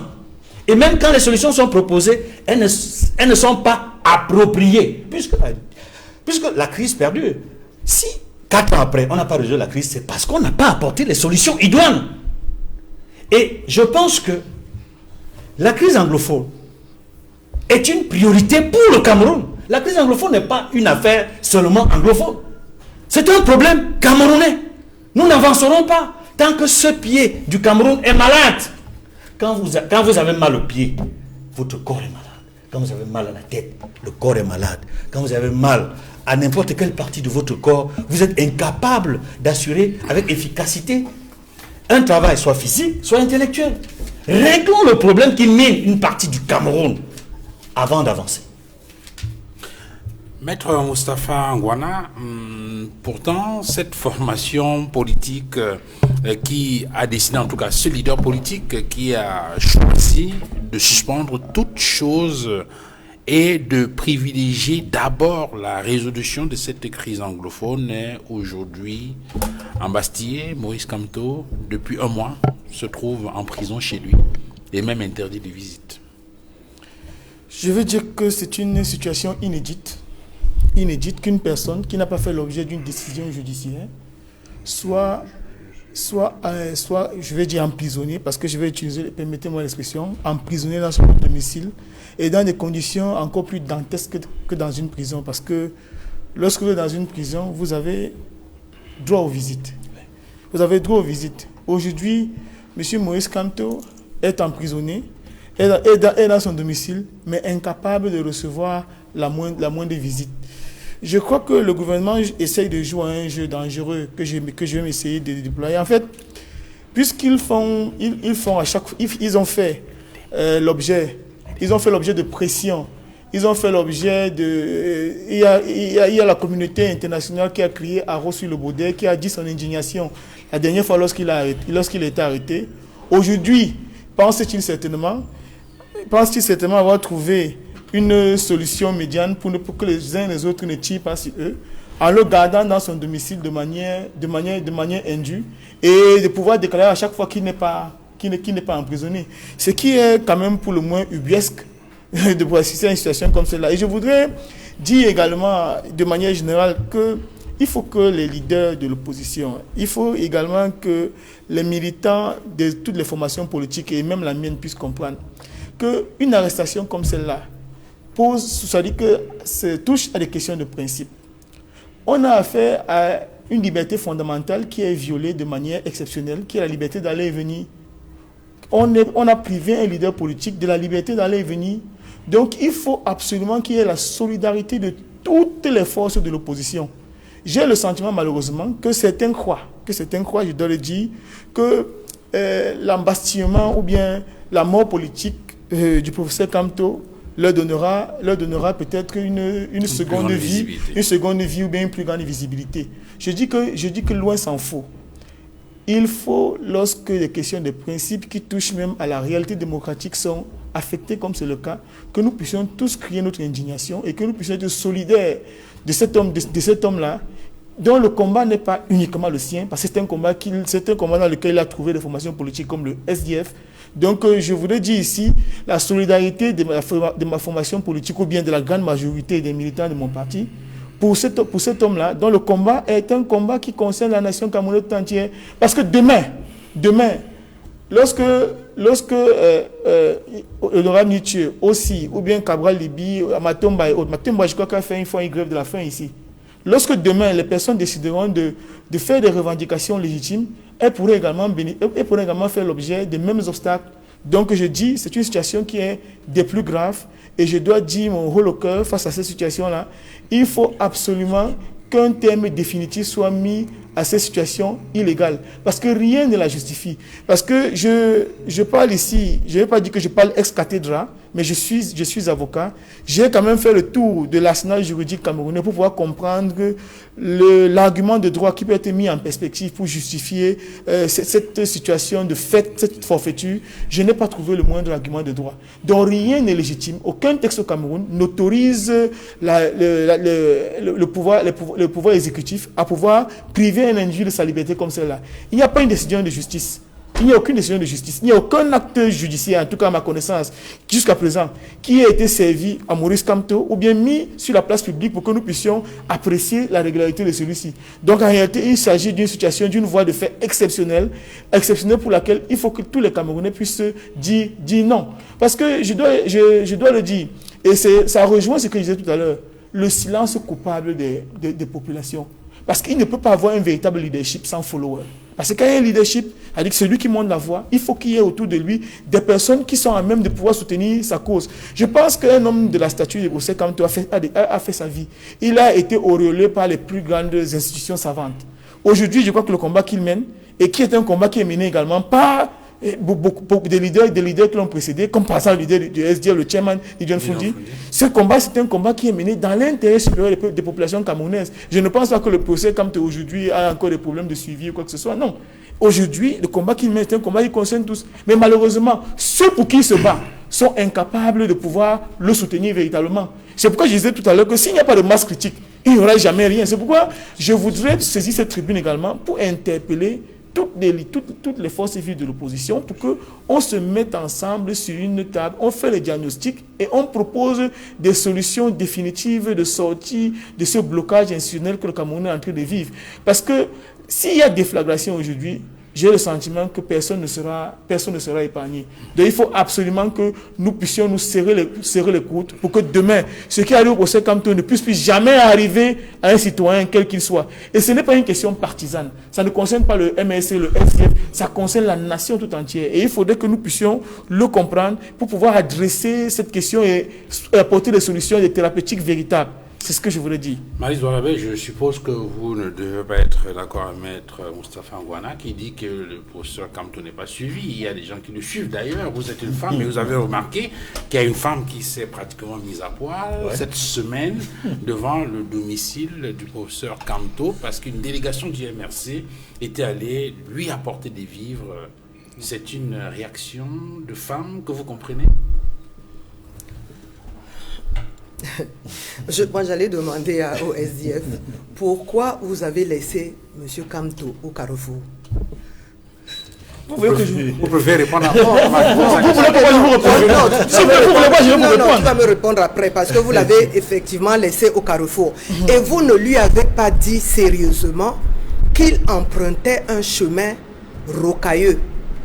C'était quand même extrêmement grave que Maurice Kamto tente d'organiser cette marche insurrectionnelle. C'était extrêmement... Non, ne me vous m'avez interpellé, mais moi, vous m'avez interpellé. Je vais vous donner la parole. Vous m'avez interpellé, je me dois de vous dire une chose. Je vais vous passer la parole. Vous m'avez interpellé. Mais puisque je vous ai interpellé, je vais vous passer la parole. D'accord? Alors, je dis la chose suivante. Monsieur Kamto a pris sur lui le risque d'organiser une marche insurrectionnelle. Le peuple du Cameroun lui a réserver une réponse. C'est niet. Nous ne sommes pas avec vous, président Kamto. La preuve, vous-même, vous l'avez dit sur ce plateau, ces marches ont pratiquement, c'était des avortements.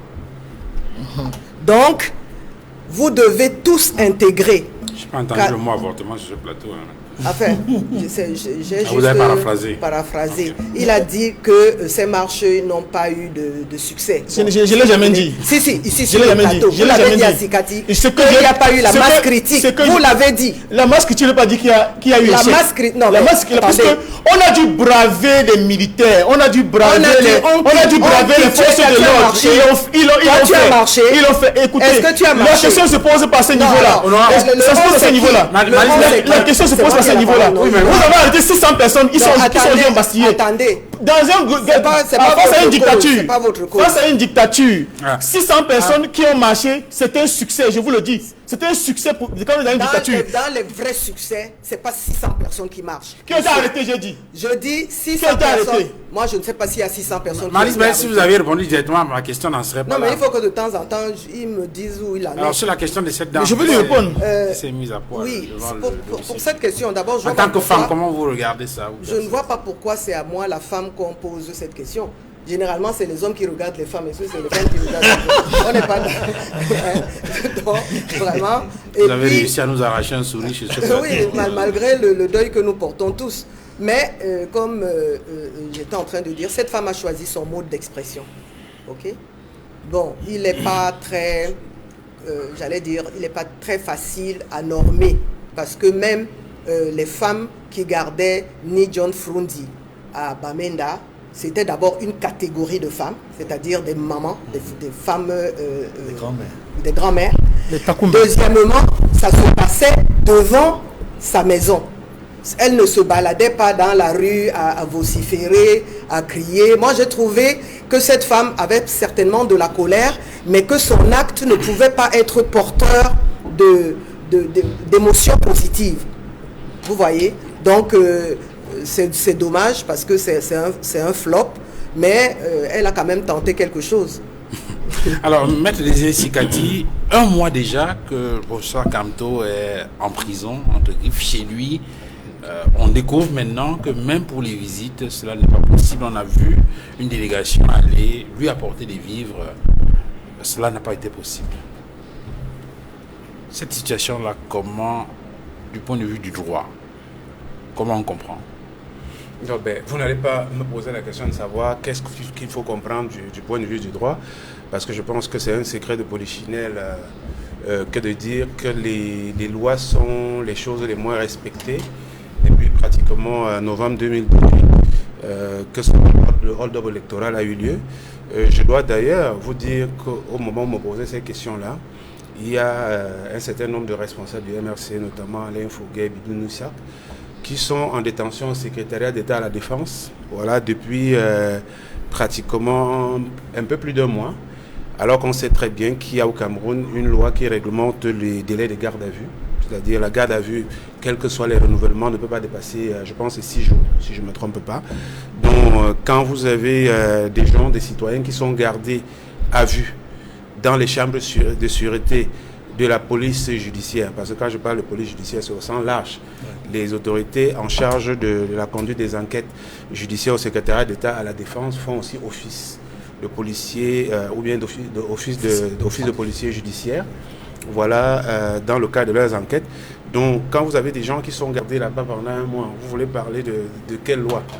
En réalité, aujourd'hui, on constate que le système judiciaire et même les autorités en charge des enquêtes sont totalement instrumentalisés, manipulés à des fins politiques. Jusqu'à avant-hier, j'ai un autre camarade, Zamboué Pascal, qui a été enlevé en pleine rue, sans mandat, par des gens non identifiés. Et puis, après des recherches, il s'est avéré qu'il avait été conduit nuitamment, parce qu'il était enlevé à Douala, il avait été conduit nuitamment à Yaoundé, au secrétariat d'État à la Défense. Donc, on a quand même l'impression que certaines structures en charge de la conduite des enquêtes judiciaires sont en train de devenir une sorte de Gestapo. Une sorte de Gestapo, où quand je parle de Gestapo, ceux qui nous regardent doivent comprendre qu'il s'agissait à l'époque sous Allemagne, sous Hitler, des structures de torture politique. Parce qu'aujourd'hui, malheureusement, c'est ça, c'est des structures de torture politique. Moi, quand j'essaie de remuer mes ménages depuis 2018, que cette crise électorale a commencé, et qui a débouché sur ce qu'on voit aujourd'hui, mais quand j'essaie de voir les États démocratiques dans le monde, je ne vois pas un seul État prétendument démocratique dans le monde où les marches sont interdites.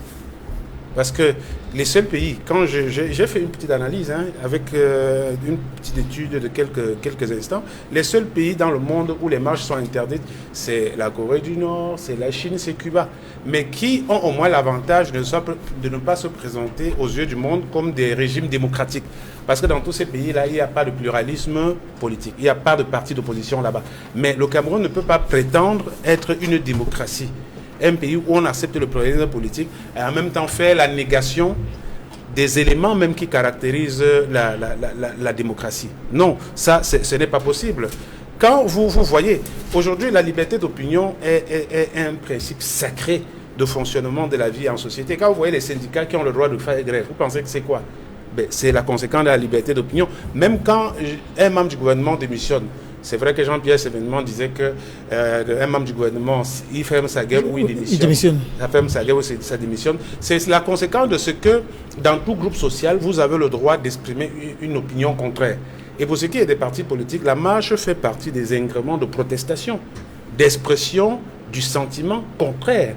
C'est ça les marches. Donc on ne peut pas se comporter comme si au Cameroun, nous devons avoir un régime spécial, une démocratie assez spécifique et subjective, parce que taillée à la mesure du RDPC et qui consiste à empêcher les partis d'opposition de s'exprimer publiquement et dire qu'il y a démocratie. Non. Mais il faut le dire. Le professeur Kamto est dans un régime de... Vous avez parlé de prison, mais moi je dis effectivement c'est la prison. À la seule différence que la prison, de par la terminologie juridique, est un endroit où des personnes qui sont soit en détention, soit condamnées par une décision de justice, sont mises, sont internées. c'est là-bas, c'est ça la prison. Mais dans le cas du professeur Kamto, vous avez quelqu'un, il n'y a aucun acte judiciaire qui le maintient gardé chez lui, mais vous avez une horde d'hommes en tenue qui sont immobilisés devant son domicile et qui empêchent non seulement qu'ils sortent de son domicile, mais en plus que ceux qui viennent le rencontrer ne puissent pas avoir accès à lui sans le bon vouloir de ces gens-là qui sont devant chez lui. Et je dis ça, c'est les caractéristiques d'une véritable dictature. Et contrairement à ce que d'aucuns pensent, notamment Madame Marlise Douarabel, ben, il faut nous, les opposants, du moins certains comprennent que nous sommes dans un régime de dictature pratiquement séculaire. Une dictature qui est enracinée depuis une quarantaine d'années, on ne va pas la démobiliser en 2 jours, mais vous devez vous mettre dans la tête que les Camerounais comprennent ça. Ça va prendre le temps que ça va durer, que ça va prendre, mais tôt ou tard, ce changement, il va arriver. On est au bout du bout. Et donc, Kambia, en parcourant les journaux cette semaine, on observe qu'il n'y a pas que le professeur Kamto qui est dans une situation assez complexe. Il y a, et c'est le journal Le Jour qui nous l'indique, Bibou Nissak et Alain Fouguet n'ont pas été extraits de leur cellule pour l'audience qui était prévue jeudi dernier au tribunal de grande instance du Foundi. Le journal Émergence souligne que c'est une situation qui préoccupe l'Organisation des Nations Unies, qui condamne le Cameroun face à ce musellement de l'opposition. Et donc, finalement, c'est une situation qui préoccupe également, qui attire l'attention de la communauté internationale. Oui, effectivement. La situation sociopolitique du Cameroun, et notamment ce que vit le président national du MRC et beaucoup de ses proches collaborateurs, dont son porte-parole Bibou Nissak, un autre membre du directoire Fouguet, et d'autres personnes qui ont été arrêtées, interpellées, qui sont en détention dans des prisons à Douala, à Yaoundé et dans certaines autres unités de police et de gendarmerie, préoccupent au plus haut point les Nations Unies. Je voudrais dire que le Cameroun a commis vraiment des actes en violation du code de procédure pénale, des textes juridiques qui sont censés faire du Cameroun un état de droit, tels que des pays frères se sont mis à copier le mauvais exemple. Voyez-vous ce qui se passe en ce moment en Guinée-Conakry, avec l'élection présidentielle. Vous voyez que le président Alpha Condé, président sortant, a fait séquestrer son challenger, Cellou Dalein Diallo, le chef de l'opposition, parce que, selon les autorités gouvernementales guinéennes, il s'est autoproclamé vainqueur de l'élection présidentielle. Et la solution qu'il trouve appropriée pour prendre, c'est de le séquestrer chez lui. Et ils l'ont fait après avoir vu ce qui s'est passé au Cameroun. C'est pour ça que je dis que le Cameroun exporte les mauvais exemples en matière de dictature en Afrique. Je le dis de bonne source, parce que nous avons des correspondants sur le terrain en Guinée-Conakry, et qui sont capables de fouiller, de bêcher et de nous dire comment est-ce que ça a pu se passer pour qu'on le séquestre. C'est parce que les autorités guinéennes ont vu comment on a séquestré Maurice Kamto au Cameroun. Ils ont pris le même exemple. Puisque c'est sans aucune décision de justice. Allez vérifier. Cellou Dalein Diallo est séquestré chez lui, comme Maurice Kamto. Et tout cela préoccupe non seulement les pays amis, mais la communauté internationale et au plus haut point, les Nations Unies. Je le dis pourquoi? Parce que très récemment, le comité des experts des droits de l'homme qui s'est réuni et a fait un communiqué sur la situation du Cameroun en demandant, sur le cas de Maurice Kamto, aux forces de sécurité de libérer les lieux parce que visiblement c'était une situation illégale et arbitraire. Ils n'ont pas été écoutés. Ils ont également demandé de libérer toutes les personnes interpellées dans le cadre des marches du 22 septembre. Le gouvernement qui avait été interpellé d'abord, ça il faut le souligner, ils avaient demandé la version du gouvernement. Le gouvernement n'a pas donné sa version. Ils ont fouillé, enquêté, obtenu des renseignements sur la situation des personnes interpellées, arrêtées par le MRC. Ils ont eu d'autres informations. C'est alors qu'ils ont sorti leur communiqué. Et c'est après leur communiqué seulement que le gouvernement réagit en donnant pour la première fois ce qu'ils estiment être le nombre de personnes qui ont été arrêtées, ce qu'ils estiment être le nombre de personnes qui ont été libérées. Mais le collectif des avocats, le collectif Sylvain Sow, a fait également un rapport là-dessus. Et on voit bien que entre ce que le gouvernement a dit et ce que le collectif Sylvain Sow, des avocats qui défendent les personnes interpellées par le MRC, ont révélé, il y a un gap, il y a un fossé.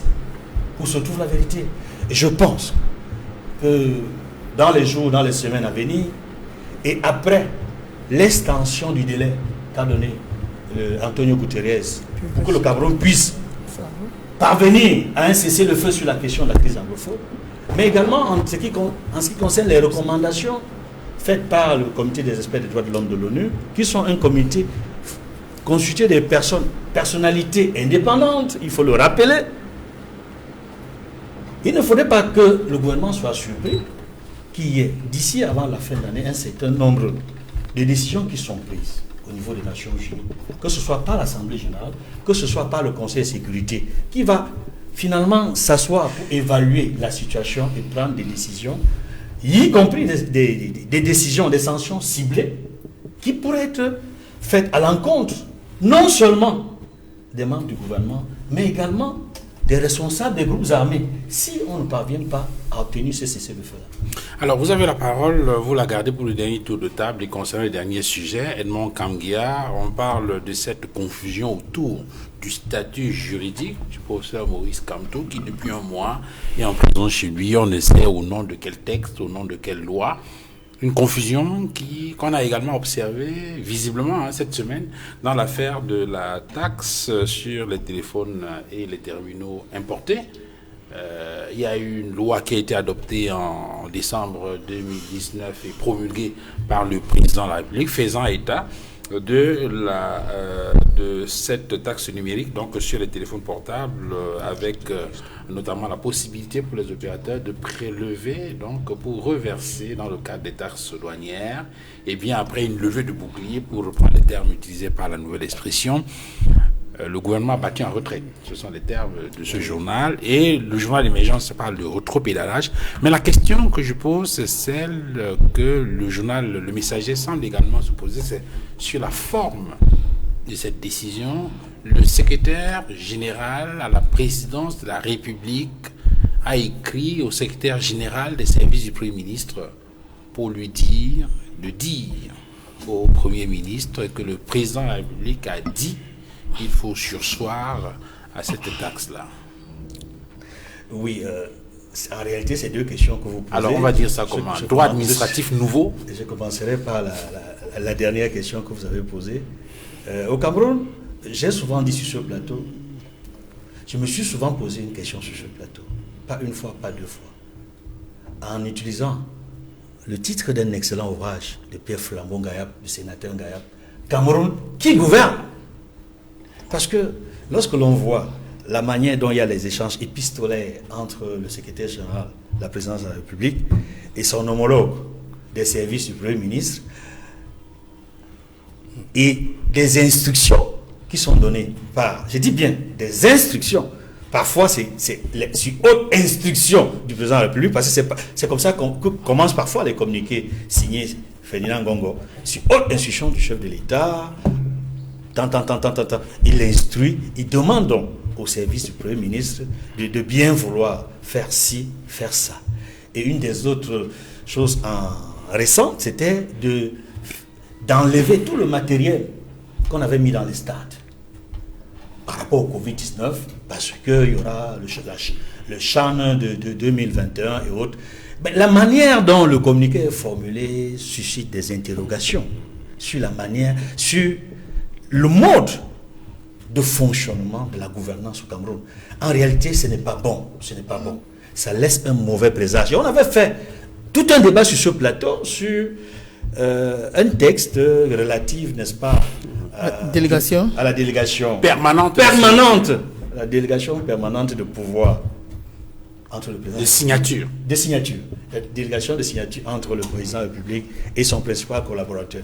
On a observé par la suite qu'après nos critiques, il a étendu cette délégation de signature, non seulement au secrétaire général de la présidence de la République, mais également à ses adjoints, à d'autres personnes que le secrétaire général. Mais jusque-là, ça ne résolvait pas le problème de fond. Et il y a eu par la suite un autre débat de fond sur la question du gré à gré. Et les mois qui suivent, pendant lesquels le président de la République n'a pas été visible auprès des Camerounais, nous a donné l'impression que le gré à gré que le MRC avait mis sur la place publique et dont le président national avait par la suite évoqué et même commencé à déclencher un processus de vacances à la présidence de la République, on s'est rendu compte que tout cela était fondé. Mais nous sommes heureux de ce qu'il y a eu recul en matière de gré à gré, mais nous regrettons que la manière dont la collaboration s'effectue entre le secrétaire général et le président de la République et le Premier ministre, chef du gouvernement, à travers son secrétaire général, pose encore problème. Maintenant, concernant la carte sur le téléphone, effectivement, nous avons dit qu'il y a une reculade. Le gouvernement a reculé. Et nous apprécions cette reculade ou ce rétropédalage. C'est un signe non seulement de bonne volonté, mais c'est la reconnaissance que l'application de la mesure aurait posé plus de problèmes que la solution que l'on va apporter. Parce qu'il faut le dire, le gouvernement cherche à engranger le maximum de recettes par tous les moyens. Ce n'est pas comme ça qu'on gouverne. Ça allait peser lourdement sur le consommateur. Alors, Maître Moustapha Ngouana, quelle peut être la valeur d'un tel document en droit administratif? Je ne sais pas si c'est à vous qu'il faut poser la question. Est-ce que vous comprenez cette gymnastique-là? J'avoue que j'ai beaucoup de peine à pouvoir comprendre cette technique communicationnelle qui est adoptée par le gouvernement. Parce que, voyez-vous, lorsque le secrétaire général de la présidence de la République prend un texte qui en réalité s'adresse au Premier ministre, j'ai le sentiment qu'il y a une forme de rupture dans la hiérarchie administrative. Il y a une rupture dans la hiérarchie administrative, même si on essaie de dissimuler cela à travers le secrétariat général des services du Premier ministre, du Premier ministre. Parce qu'en réalité, la mesure a vocation à s'appliquer, à être appliquée par d'autres ministres. Oui. Donc il aurait été séant que le président de la République instruise le Premier ministre directement. Et que le Premier ministre lui aussi instruise éventuellement les autres ministres. Je pense que ça aurait été la meilleure formule. Cet état de... Et dans le cas d'espèce, il y a cette lettre du SGPR au SGPM avec copie au ministre des Finances et au ministre des Télécommunications, des Postes et Télécommunications. Oui, j'ai bien noté qu'il y a une copie à toutes ces autorités. Enfin, pour mettre la braise à votre pipe. Oui, mais on a le sentiment, qu'en réalité, je l'ai dit ici à l'orée de mon propos, que le navire n'a plus véritablement de capitaine, parce que il n'appartenait pas pour des mesures comme celle-là qui portent instruction, que ce soit un ministre qui soit en train d'instruire à d'autres ministres de poser les actes. Le Premier ministre, oui, c'est le premier d'entre eux. Il peut instruire aux autres de poser les actes, parce que, comme on dit, qui peut le plus, peut le moins. Il peut instruire ou il peut prendre sur lui-même de prendre les actes en question. Mais celui qui aurait dû le faire, c'était le président de la République. Le président de la République devait le faire, et ensuite le Premier ministre aurait pu instruire aux autres ministres d'avoir posé les actes. En réalité, comme je disais Edmond tout à l'heure, le grand soir se prépare à grands pas.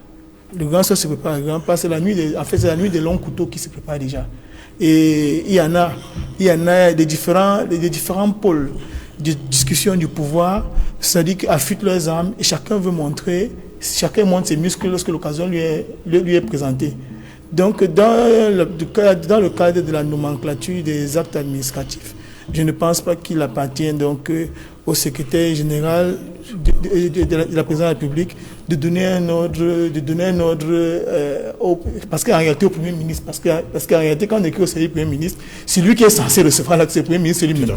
Donc il ne peut pas donner un ordre à son supérieur hiérarchique. Oui. Donc en réalité, il s'agit d'une mesure malheureuse, mais qui laisse clairement comprendre qu'il y a une espèce de bicéphalisme qui est en train de s'imposer au sein de la République, et c'est bien que les Camerounais soient éveillés et que de temps en temps il y ait des éclairages comme ceux qui sont faits là pour éviter que le gré à gré, comme j'ai entendu dire, puisse éventuellement avoir lieu.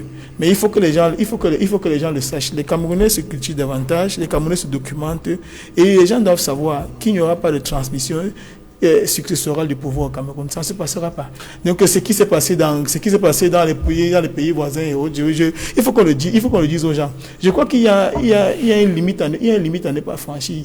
Cette paix des cimetières qu'on observe au Cameroun ne doit pas faire croire à certains qui peuvent se permettre de tout faire aux Camerounais. Je crois que le moment est venu, lorsque le Rubicon sera véritablement franchi, je ne suis pas sûr qu'il y ait une personne sur ce plateau qui laissera que les choses se fassent dans ce sens qui est d'une incongruité lamentable, qui couvre le pays de honte.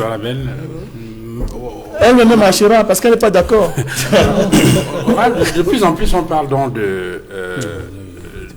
de ces manœuvres qui visiblement viseraient à transmettre le pouvoir au SGPR, qui quand même de plus en plus s'illustre par des communiqués, des textes où il y a des instructions qui sont données au Premier ministre, chef du gouvernement, aux membres du gouvernement, mais sous l'aval, sous la plume du président de la République. Beaucoup redoutent que le président de la République, chef d'État, est en train de passer subtilement la main au SGPR. Est-ce que c'est un avis que vous partagez? Et il y a Maître Moustapha Ngouana qui a insisté sur ce qu'il a appelé le grand soir. Il a parlé de la nuit des longs couteaux. Je rappelle que quand on parle de la nuit des longs couteaux, on fait allusion à l'Allemagne nazie.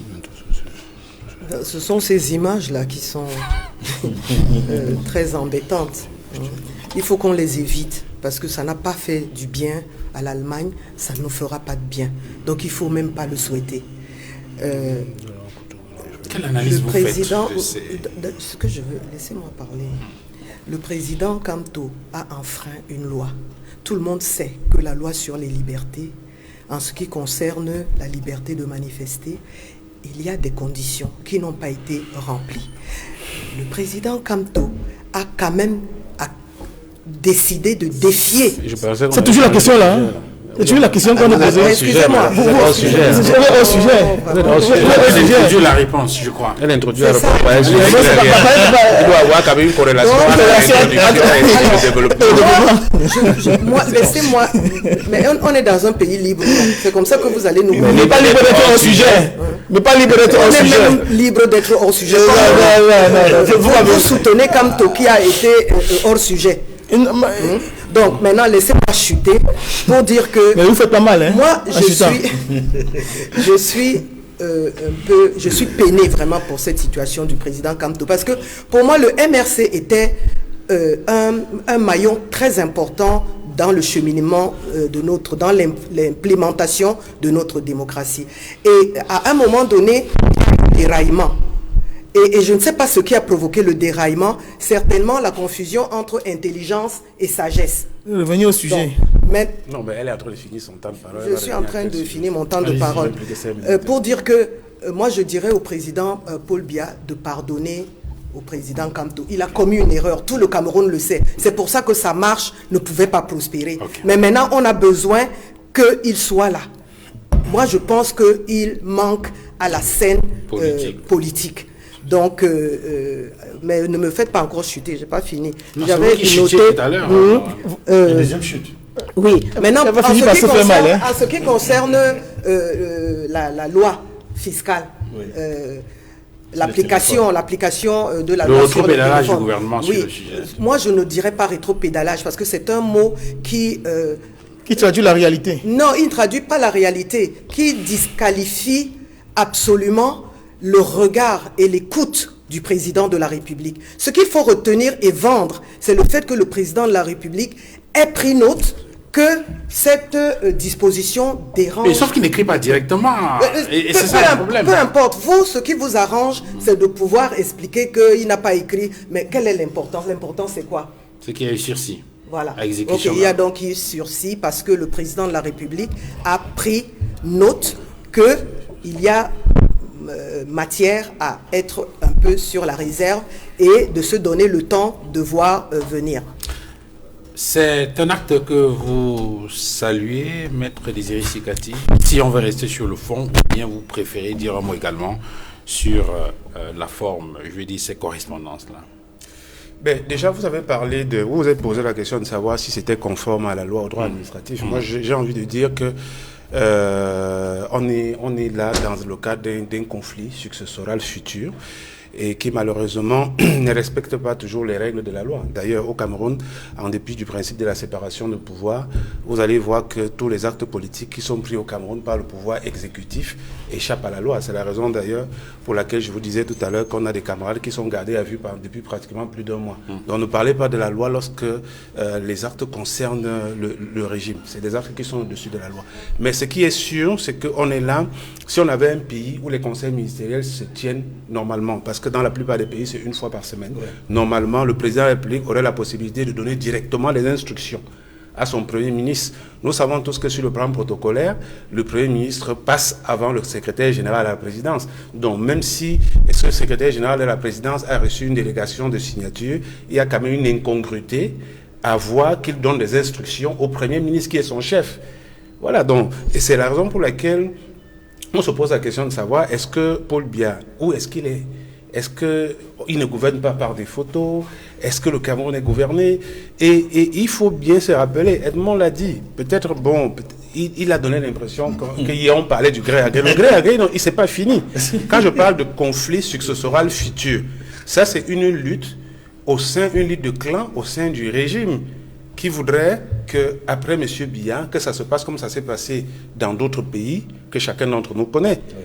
Mais seulement, il faudrait qu'on comprenne que le Cameroun, même si on n'est pas une démocratie, parce que si on l'était, il n'y aurait pas Maurice Kamto ne serait pas en prison chez lui, en dehors de tout acte de justice, mais il faudrait que ces dirigeants comprennent qu'il y a un certain nombre de choses que les Camerounais ne vont jamais accepter.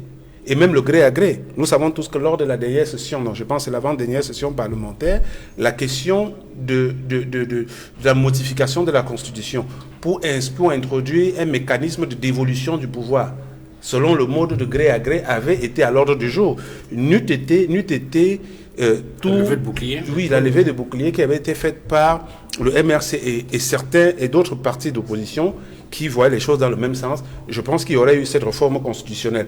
Donc, je suis loin de penser que le régime en place a abandonné ce gré à gré. A abandonné le gré à gré. Là, ce qu'ils sont en train de faire, ça se voit bien qu'il y a des clans qui sont en train de s'entremêler pour s'étouffer, et celui qui va sortir vainqueur, c'est lui qui pourra imposer ce gré à gré. Mais le peuple camerounais, comme l'a dit mon confrère Moustapha Ngouana, ce n'est pas une question qui va se gérer avec indolence le moment venu. Je pense que s'ils essaient... Surtout qu'il a parlé de la nuit des longs couteaux, on se souvient s'ils essaient, je pense que chaque... Les SS, pendant au moins, le RDPC réussit souvent à diviser les acteurs de l'opposition. Mais l'avantage, au moins, c'est que sur cette question-là, il y a l'unanimité. Donc c'est nous qui avons fait que le SDF vous laisse au Carrefour. Voilà. Non, ça n'a rien à voir avec ce que je dis. Merci, madame, messieurs, d'être venus sur le plateau de Droit de réponse. Merci à vous.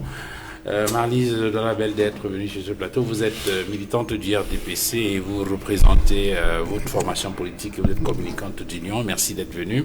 Merci à vous, Maître Désiré Sikati, d'être venu sur ce plateau, avocat au barreau du Cameroun et militant du MRC, le Mouvement pour la Renaissance du Cameroun. Merci à vous, Edmond Kamgia.